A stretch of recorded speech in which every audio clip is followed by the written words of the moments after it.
कौन सा देश भारत को यूनाइटेड नेशन सिक्योरिटी काउंसिल का परमानेंट मेंबर बनाकर वीटो पावर दिलवाना चाहता है? पाकिस्तान ने इसराइल और ईरान के ऊपर 24 घंटे के अंदर यू-टर्न कैसे मार लिया?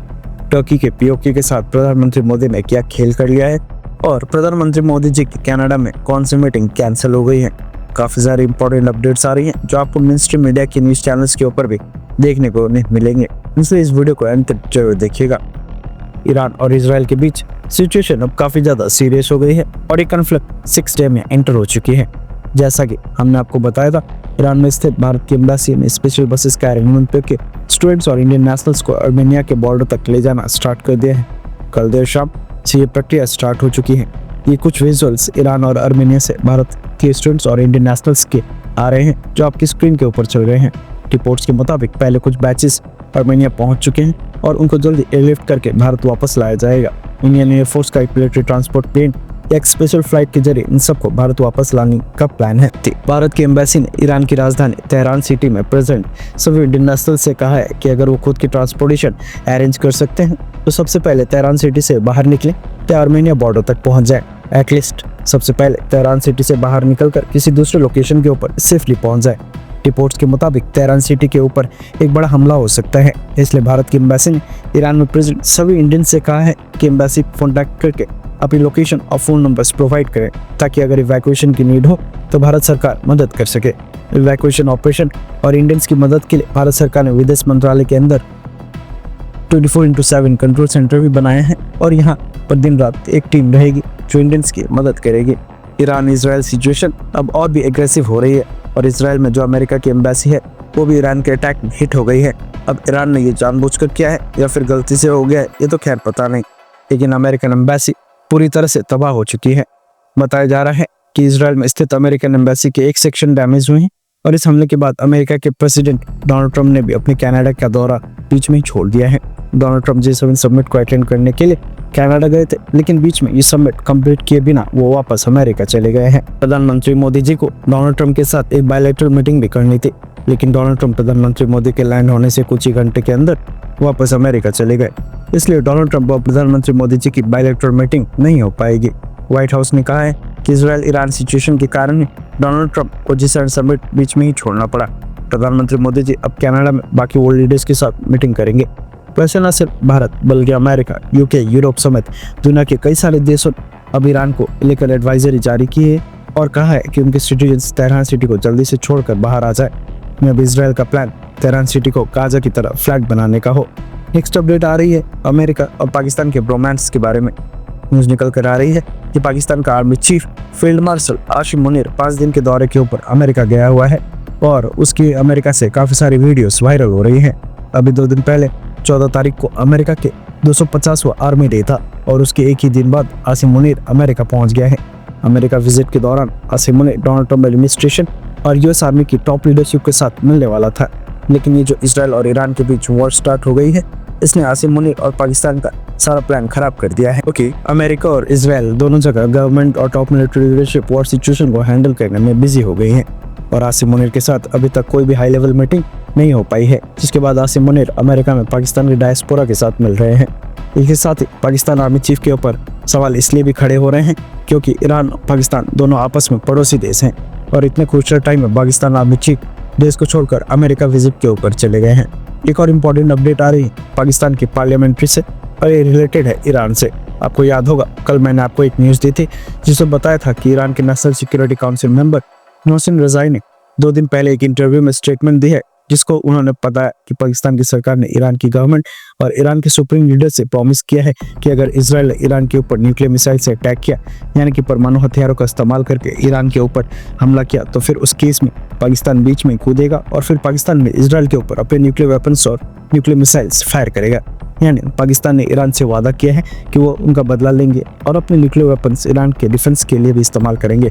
कहने का मतलब है जब तक इसराइल ईरान के साथ नॉर्मल कन्वेंशनल हथियार यूज करके ईरान के ऊपर अटैक कर रहा है तब तक पाकिस्तान साइड के ऊपर बैठेगा, लेकिन अगर इसराइल ने ईरान के ऊपर न्यूक्लियर इस्तेमाल किया तो फिर बदले में पाकिस्तान, जो कि दुनिया का एक अकेला मुस्लिम देश है जिसके पास न्यूक्लियर वेपन्स है, वो मुस्लिम उम्मा की रक्षा करने के लिए अपना न्यूक्लियर वेपन्स का इस्तेमाल करेगा। अब ये स्टेटमेंट सुनकर न सिर्फ ईरान और पाकिस्तान बल्कि फ़लस्तीन से लेकर टर्की और दुनिया के कई सारे मुस्लिम देशों के लोग काफ़ी खुश हो गए थे। मिनॉरिटी मुस्लिम उम्मा के लिए पाकिस्तान अपने न्यूक्लियर वेपन्स भी इस्तेमाल करने वाला है। जनरल्स को कोट करके कि जी पाकिस्तान ने ये कहा है कि अगर इसराइल ने हमारे ऊपर न्यूक अटैक किया तो पाकिस्तान इसराइल के ऊपर न्यूक्लियर हमला कर देगा। ये गैर ज़िम्मेदाराना और इतनी झूठी खबर है। और पाकिस्तान का डिटरेंस इज ऑब्वियसली अल्लाह ताला ने इस मुल्क को ना सिर्फ न्यूक्लियर कुव्वत बनाया बल्कि मिसाइली कुव्वत भी बनाया हुआ है। लेकिन ये हमारी अपनी सिक्योरिटी के लिए है, हमारी अपनी स्टेबिलिटी के लिए है, इस रीजन में स्टेबिलिटी के लिए है। वरना 9/11 के बाद दोनों फौजें 11 महीने eyeball to eyeball खड़ी रही। अगर ये ना होता तो शायद पता नहीं क्या हो जाता उस वक्त, क्योंकि इंडिया को तो कोई मौका चाहिए था। तो हमने कोई ऐसी स्टेटमेंट, हमारी तरफ से कोई ना स्टेटमेंट किसी ने दी है। इसको फैब्रिकेट किया गया है इसको। और मैंने आपको एक वो मिसाल दे दी है कि प्रेसिडेंट ट्रंप की चल रही थी, और वो जब हमने 3 जगह से चेक कर रहे तो वो AI जनरेटेड यानी वो फेक थी, वो जो क्लिप था। विदेश मंत्री और डिप्टी प्राइम मिनिस्टर इरशाद दाउल पाकिस्तान की पार्लियामेंट में बोल रहे हैं, यानी कि पाकिस्तान अब ईरान की रक्षा के लिए नहीं आएगा और पाकिस्तान के न्यूक्लियर वेपन्स केवल पाकिस्तान की खुद की सिक्योरिटी के लिए हैं। और ये कहना है पाकिस्तान को और पाकिस्तान के विदेश मंत्री का में भी अमेरिका से कॉल आ गई हो तभी ये सफाई पेश की जा रही है। न्यूक्लियर वेपन्स तो यूज करना दूर की बात है, यहाँ पर न्यूज निकल कर आ रही है कि पाकिस्तान ईरान के साथ लगने वाली सभी बॉर्डर क्रॉसिंग्स इंडिफिनिट टाइम के लिए बंद कर दी है। पाकिस्तान और ईरान के बीच 905 किलोमीटर का लंबा बॉर्डर है और इस पर कई सारी बॉर्डर क्रॉसिंग्स हैं।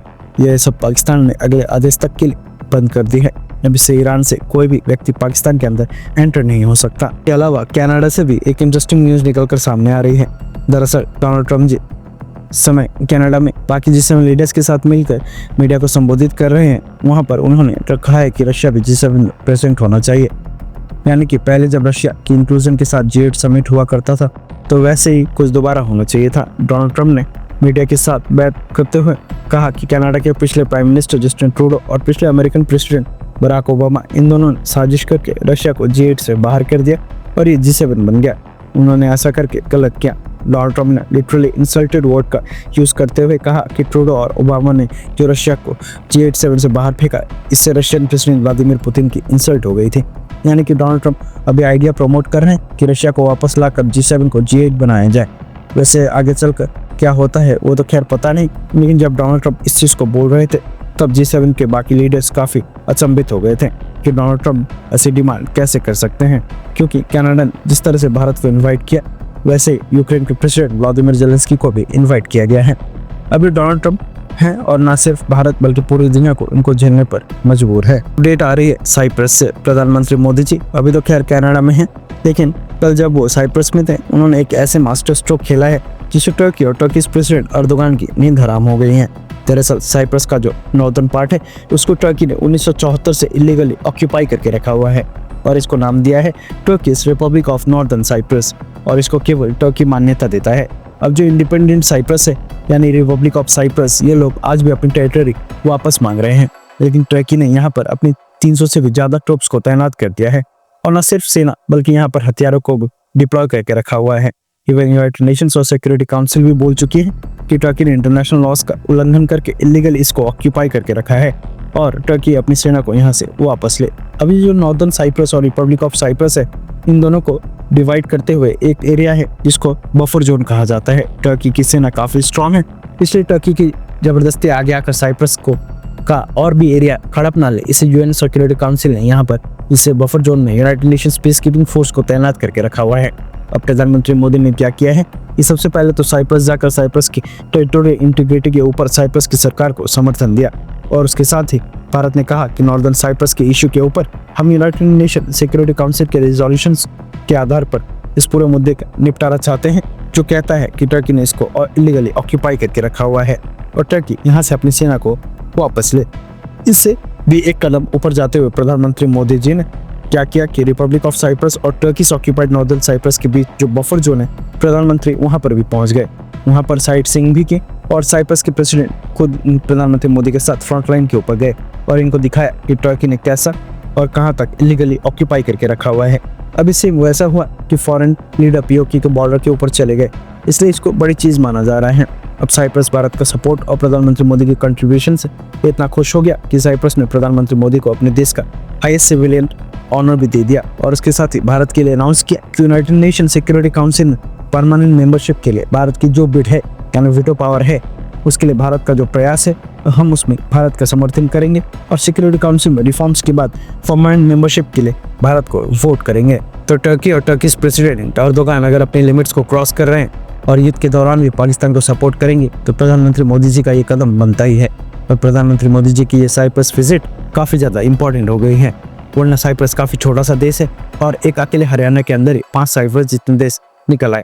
अब ये देखना होगा कि टर्की का क्या रिएक्शन आता है और हम उसको भी कवर करेंगे। इसके अलावा ये वीडियो गाजा से काफ़ी वायरल हो रही है जो आपको भी देखनी चाहिए। दरअसल इजराइल डिफेंस फोर्सेस ने अब गाजा के अंदर अंडरग्राउंड टनल्स की आउटिंग से कंक्रीट बढ़ना स्टार्ट कर दिया है। टनल्स के नेटवर्क काफ़ी कॉम्प्लेक्स हैं जो कि गाजा के मिलिटेंट्स ने कई सालों से बनाए हैं, इसलिए अब इजराइल डिफेंस फोर्सेस ने इन टनल्स में कंक्रीट भरना स्टार्ट कर दिया है, जिससे अब ये टनल्स पूरी तरह से बंद हो जाएंगे या फिर हमास को नए टनल्स बिछाने पड़ेंगे। हर 24 घंटे के अंदर जियोपॉलिटिक्स में बड़े फेरबदलाव हो रहे हैं और उलटफेर भी हो रहे हैं और भारत के लिए नए चैलेंजेस आ रहे हैं।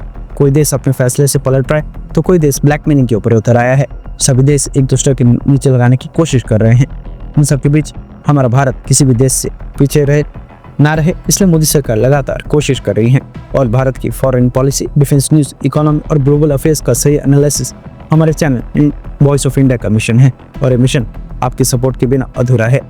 वॉइस ऑफ इंडिया के ऊपर हम सभी फैक्ट्स और डेटा बिल्कुल सरल भाषा में एनालाइज करके आपके सामने लाते हैं। अगर आप चाहते हैं कि वॉइस ऑफ इंडिया का सही और ऑथेंटिक एनालिसिस आप तक लगातार पहुंचता रहे तो इस वीडियो को लाइक करें और हमारे चैनल वॉइस ऑफ इंडिया को सब्सक्राइब करके बेल नोटिफिकेशन को ऑन करना ना भूलें।